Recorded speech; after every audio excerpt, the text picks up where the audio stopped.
रीवा जिले के दुआरी गांव से रहने वाले अंकित पांडे ने सीए की परीक्षा उत्तीर्ण कर एक मिसाल पेश की है।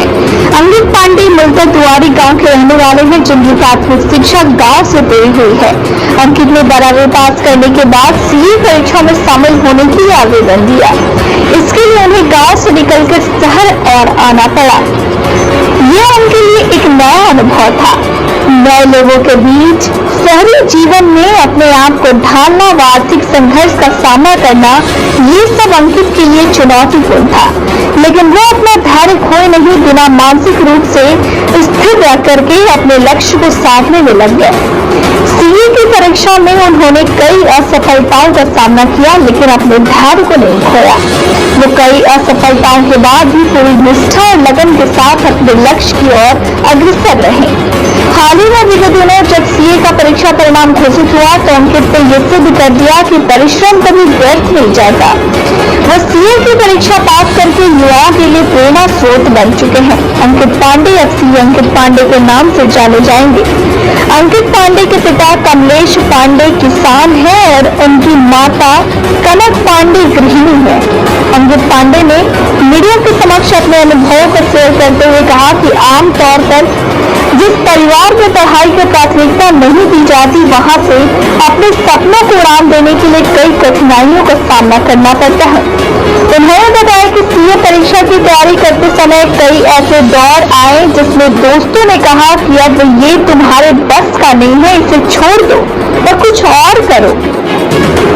लेकिन हमने अपना धैर्य खोए बिना ये ठान लिया कि मुझे सीए बनना है।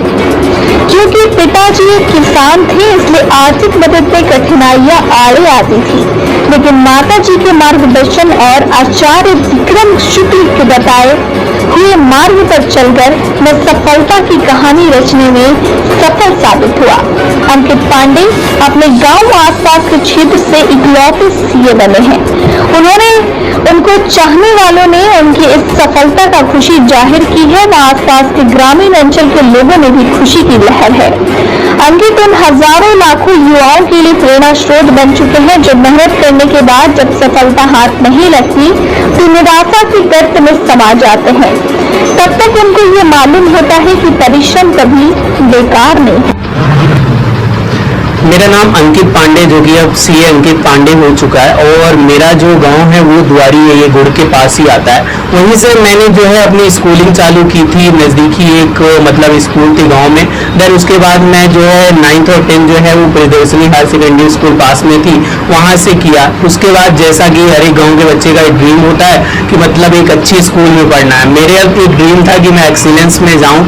सो वहाँ को मेरे को मिल गया एडमिशन 11th में, और मैंने कॉमर्स चूज किया था। देन मैं ऐसा सोचता था कि कॉमर्स में क्या हाईएस्ट हो सकता है, तो पता चला मेरे को कहीं ना कहीं चार्टर्ड अकाउंटेंसी कोर्स होता है। बस उसको लेके सपने मैंने जो है वो चल दिए, और कहीं ना कहीं ये जो जर्नी रही मेरी 10 साल की, वो बहुत लंबी जर्नी रही। इसमें बहुत सारे अप एंड डाउन आए, जैसा कि सीए के नाम से लोग बोलते थे अरे मत करो, बुढ़े हो जाओगे, ये है वो है, क्योंकि वहाँ पास परसेंटेज एज सच फाइनल के बहुत कम होते हैं। तो ये सारी चीजें थी। बट मैं यही बोलूंगा कि जो भी कर रहे हैं या जो करने वाले हैं, आपको हार नहीं माननी होती। हो सकता है मेरे को भी कुछ अटेम्प्ट लगे, बट रुक जाता तो मैं शायद इस मुकाम तक नहीं पहुंचता। इसलिए ये कि आपने सपने लिए, खुद के सपने हैं ना, तो उनको साकार करिए, और इसके पीछे जो है आप माँ बाप के अपने सपनों को साकार करेंगे। जो लोग विपरीत धारणा रखते हैं सीए के बारे में, उनके लिए क्या मैसेज देना चाहेंगे आप? मेरे हिसाब से देखिए, विपरीत धारणा एक ही चीज है, क्योंकि लोग सीए कर ले जाते हैं, उसके बाद 3 लेवल होते हैं, फाउंडेशन, इंटरमीडिएट और फाइनल, और कहीं ना कहीं बीच में लोग रुक जाते हैं। तो लोगों को ऐसा लगता है कि अब ये हो ही नहीं सकता, बड़ा असंभव चीज है। 100 लोग गए थे, उसमें से जो है वो 50-60 आ गए। ऐसा नहीं होता है। आप किसी भी फील्ड में देखेंगे, या आप कुछ करना चाहते हैं, चुनिंदा कुछ परसेंटेज में आना चाहते हैं, वहां पे आपको जो है वो एक अच्छी कड़ी मेहनत की जरूरत होती है। सेम सीए का है, आपसे मेहनत मांगता है, बट इतनी स्किल्स भरी हुई हैं कि कहीं ना कहीं मैं तो बोलता हूँ कि सीए ड्रॉप आउट बच्चा भी बहुत अच्छा कर लेता है, और आप एक बार सीए निकाल लेते हैं चार्टर्ड अकाउंटेंसी, तो आपका फ्यूचर ब्राइट है। आज नो की मतलब क्या जो है वो फ्यूचर, पूरी इंडस्ट्री पे क्या डिमांड है आज। तो बस रुको मत, अपने जो है वो सपनों के साथ चलते चले।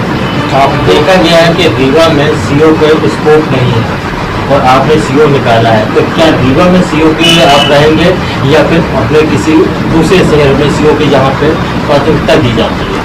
नहीं, मैं जो है वो कहीं ना कहीं इस सिटी से, मैं जहाँ से बचपन से ग्रो हुआ हूँ, बहुत जल्दी जो है मैं अपने जो है वो सिटी के साथ सर्व करूंगा, क्योंकि सीए निकालने के बाद एक्चुअली दो ऑप्शन होते हैं आपके पास, या तो आप जो है जॉब करें इंडस्ट्री पे या फिर अपनी प्रैक्टिस करें सीओपी लेके।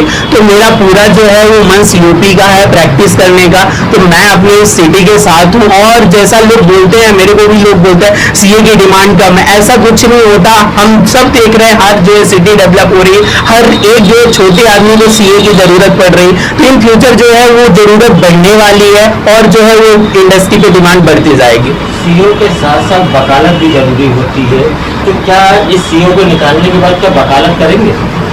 नहीं, मेरे को नहीं लगता कि जो है वो एडवोकेट बनने की जरूरत है। जब आप सीए बन चुके हो, ऑफ कोर्स जो है सीए के बहुत सारे काम जो है मैं एडवोकेट भाइयों को जो है वो धन्यवाद देता हूँ, वो करते हैं टैक्सेशन फील्ड में, मैंने देखा है बहुत सारी करते हैं जिस सिटी पे सीए जो है वो कम होते हैं। बट जब आप सीए हो जाते हैं तो एडवोकेट की डिग्री की बिल्कुल जरूरत नहीं होती, अनटिल अनलेस आप चाहते हैं कि आप हाई कोर्ट सुप्रीम कोर्ट पे अपने जो है वो केस लड़े। बट मेरे को नहीं लगता कि वो जरूरत है, और जो है मैं एडवोकेसी करूंगा, एडवोकेट बनूंगा। आपको सपोर्ट कहाँ से मिला? एक्चुअली सपोर्ट की बात करें तो मेरे पिताजी थे जो वो किसान थे, तो कहीं ना कहीं बस उनके छोटे मोटे गुण मेरे अंदर आ गए थे कि किसान कभी हार नहीं मानता। तो बस मैं भी उन्हीं के गुणों के साथ बढ़ा पला और माता जी का मेरे बहुत सहयोग रहा।